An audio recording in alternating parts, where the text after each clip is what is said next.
Hello everyone, अस्सलाम वालेकुम। Lifestyle सभी की चैनल में आप सबका वेलकम, आप सबका स्वागत है। આજે છે સન્ડે અને મારી આંખ આજે જલ્દી ખુલી ગઈ। તમારી સાથે પણ એવું થાય છે કે રજા હોય ત્યારે જલ્દી ઉઠી જવાય અને જ્યારે સ્કૂલ ચાલુ હોય કશેક જવાનું હોય ત્યારે બહુ જ ઊંઘ આવે। તો આજે સન્ડે છે, રજા છે બધાની, તો પણ મારી આંખ જલ્દી ખુલી ગઈ છે અને એવું થાય છે કે આમ ઊંઘ નથી મળતી અને જ્યારે ઊંઘવાનું હોય છે ત્યારે ઊંઘ નથી આવતી।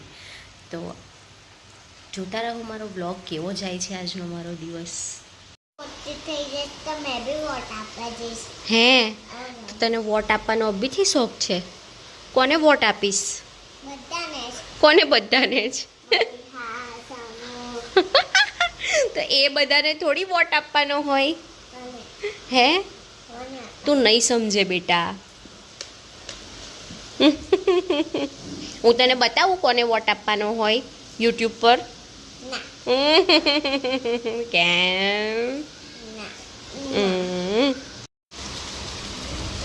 सो गाइस, संडे है, मुझे एक ऑर्डर है ब्राइड को रेडी करने का और बहुत ज़ोरों से बारिश हो रही है।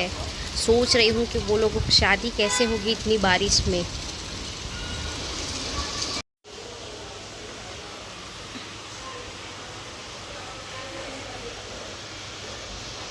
આ શું કરે છે?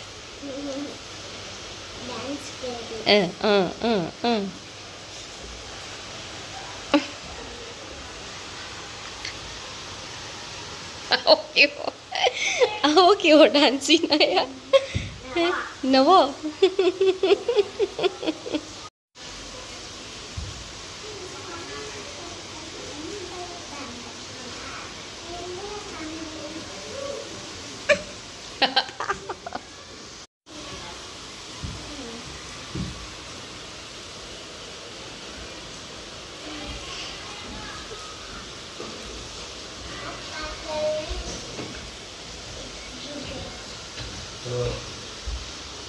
का दिन पूरा लेज़ी लेज़ी होता है। हमने खाना भी नहीं बनाया था और ये चॉकलेट खा रहे थे हम लोग, जो इनाया लाई थी, बहुत बड़ी थी, तो हमने भी खाई। तो माय यूट्यूब फैमिली, मैं रेडी हो गई हूँ। हाँ बेटा, તો માય યુટ્યુબ ફેમિલી, મેં રેડી થઈ ગઈ છું મારા ઓર્ડર પર જવા માટે। એકચ્યુઅલી મારે પહોંચવાનું છે 1 વાગે, અત્યારે વાગેલા છે 12:15 અને વરસાદ છે, તો સોચું છું થોડી જલ્દી નીકળી જાઉં તો થોડુંક જલ્દી પહોંચી જાઉં અને મારો ફરજ બને છે એઝ અ મેકઅપ આર્ટિસ્ટ કે હું જલ્દી જાઉં, કેમ કે હું લેટ થઈશ તો એમના ફંક્શનમાં પણ લેટ થશે। તો બસ થોડી વારમાં હું નીકળું છું।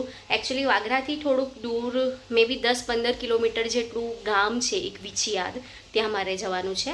તો મને મારા હબી મૂકવા આવશે અને સાથે મેં મારા સ્ટુડન્ટ્સને પણ લેવાની છું 2। તો હું જઈ રહી છું। ઇનાયા, તારે આવવું છે મમ્મા સાથે? ના। કેમ નથી આવવું? કેમ કે મેં એક દિવસ જેવી કંટાળી જઈશ। કંટાળી જઈશ? એકચ્યુઅલી ઇનાયાને મેં એક દિવસ મારી સાથે ઓર્ડર પર લઈ ગઈ હતી તો એ બહુ જ કંટાળી ગઈ હતી। તો હવે જ્યારે બી કહું છું તો કહે છે ના, મને નથી આવું, મેં કંટાળી જઈશ। તો ઇનાયા રહેશે એના પપ્પા પાસે, યા પછી એ જશે ખંડાલી એના દાદી પાસે। તો મળીએ આપણે આગળ। ગાઈઝ, અમે લોકો વાગરાથી વિછિયાદ જવા માટે નીકળી ગયા હતા અને બહુ જ મસ્ત વેધર હતું અને વરસાદ પણ બહુ જ મસ્ત હતો। ગાડીમાં જ સારો લાગે, બહાર નીકળીએ તો ના સારો લાગે, પલળી જવાય।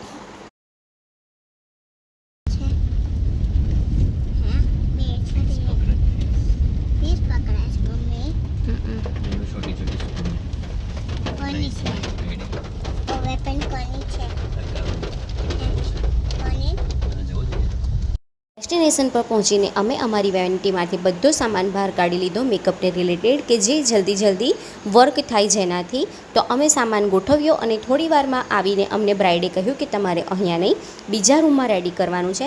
ફરીથી અમે બધો સામાન વેનિટીમાં મૂક્યો અને ઉચકીને ઉપર લઈ ગયા।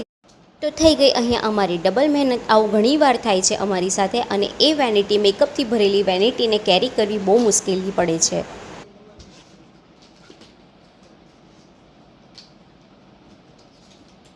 અહીંયા ઓલમોસ્ટ મારો મેકઅપ ફિનિશ છે અને હું લિપસ્ટિક લગાવતી હતી। લિપસ્ટિક લગાવવું બહુ જ ટફ છે, જરાક પણ આમથી આમ થાય તો આખા લિપ શેપની વાટ લાગી જાય છે। તો લિપસ્ટિક શ્વાસ રોકીને લગાવવી પડે છે, એટલી હાર્ડ છે। પણ પ્રેક્ટિસ તમને એક્સપર્ટ બનાવી જ દે છે, તો કોઈ પણ કામમાં प्रैक्टिस करता रहो અને काम छोड़ो ना। यहाँ पे मेरी ब्राइड का लुक रेडी था और हमें यहाँ पे सर्व की थी चाय, तो हमने बहुत मज़े से चाय पी। और मेरी ब्राइड का लुक कैसा लगा मुझे कमेंट में ज़रूर बताना।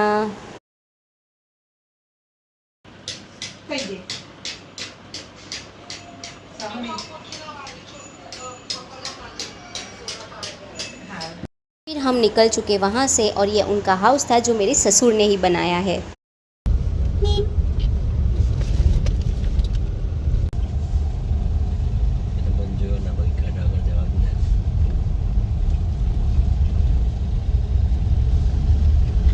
ગાઈઝ હું ઘરે પાછી આવી ગઈ છું અને મેં બપોરનું લંચ નહોતું કર્યું, તો લંચ કરું છું, એ પણ શાદીનું ખાવા, મેરેજનું ખાવા, જે એ લોકોના ત્યાં બન્યું હતું. એકચ્યુઅલી જ્યાં હું રેડી કરવા ગઈ હતી એ મારા હસબન્ડના અને મારા સસરાના ઓળખીતા હતા, તો એમણે મને પેક કરીને આપ્યું કે તમે ઘરે જઈને ખાઈ લેજો. એકચ્યુઅલી મને ત્યાં જ બહુ ફોર્સ કરતા હતા કે તમે જમી લો, ખાઈ લો, પણ મેં ના બેઠી, કેમ કે પછી ખાધા પછી મને કામ કરવાનું નથી ગમતું. ભૂખ્યા પેટે બહુ મસ્ત કામ થાય છે.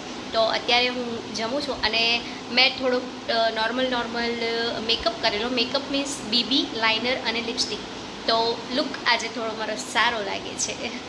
જમવામાં છે અમારું ટ્રેડિશનલ ફૂડ દાલ ગોશ રાઈસ અને આ જરદો,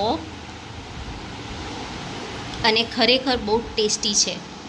હબીનું એક જગ્યાએ કામ હતું તો અમને પણ સાથે લઈ ગયા કે ચાલો સાંજ છે અને બોર થશો બેઠા બેઠા.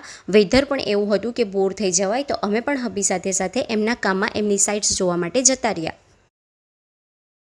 આજે છે મંડે અને મેં સન્ડેનું વિડીયો એન્ડિંગ લેવાનું ચૂકી ગઈ હતી, કેમ કે અમે સાંજે પછી 1-2 બીજી જગ્યાએ ગયા હતા જ્યાં હું વિડીયો શૂટ નથી કરી શકી અને કરી શકાય એવું પણ ના હતું. તો મેં આવી ગયા ઘરે અને ઘરે આવ્યા તો લાઇટ નથી. લાઇટના અમારા ડીપીમાં પ્રોબ્લેમ હતો, તો કંઈ પણ શૂટ થાય એવું નહોતું, તો મેં સ્કીપ કરી દીધું અને પછી અમે લોકો સૂઈ ગયા લેટ નાઇટ. વિડીયોનું એન્ડિંગ હું આજે કરું છું અને તમે મને જણાવજો કે મારે ગુજરાતીમાં બ્લોગ બનાવવો જોઈએ કે હિન્દીમાં. અને ગુજરાતી તો આ મારી શુદ્ધ ગુજરાતી છે, હજુ 2-3 ગુજરાતી મારી બાકી છે. અને જ્યારે હું સ્ટડી કરાવું છું યા કોઈની સાથે વાત કરું છું તો મારી આ લેંગ્વેજ નીકળે છે, અને ઘરમાં ગુજરાતીમાં વાત કરું છું તો બીજી લેંગ્વેજ નીકળે છે, અમારી વોહરા પટેલની. તો મને સજેસ્ટ કરો કે મારે હિન્દીમાં વિડીયો બનાવવા જોઈએ કે ગુજરાતીમાં. તો આજનો મારો વિડીયો ગમ્યો હોય તો લાઈક કરી દો, સબસ્ક્રાઈબ કરી દો, મારી ચેનલને શેર કરી દો, તો અમારા સબસ્ક્રાઈબર પણ વધતા રહેશે. આવી જ રીતે મને સપોર્ટ કરતા રહો. તો મળીએ નેક્સ્ટ વિડીયોમાં. અને હા, હમણાં હું થોડા દિવસ થોડી બિઝી રહીશ, તો શાયદ મારા વ્લોગ નહીં આવે, તો પ્લીઝ માફ કરજો, કેમ કે ઘણાના ડીએમ આવે છે મને, દીદી આજનો તમારો વ્લોગ નથી મૂક્યો. તો સોરી, કેમ કે અમારે ઘરને ચેન્જ કરવાનું છે.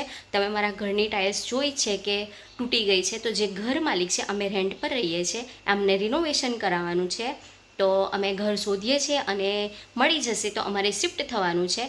થોડા દિવસ હું બિઝી રહીશ, તો શાયદ મારો વ્લોગ નહીં આવે. અને કોઈ દિવસ એવો હશે તો મેં શૂટ કરી દઈશ જ્યારે મને લાગશે કે હું ફ્રી છું. તો મળીએ નેક્સ્ટ વ્લોગમાં. ત્યાં સુધી અલ્લાહ હાફિઝ, ટેક કેર યુ ઓલ. મળીશું નેક્સ્ટ વ્લોગમાં.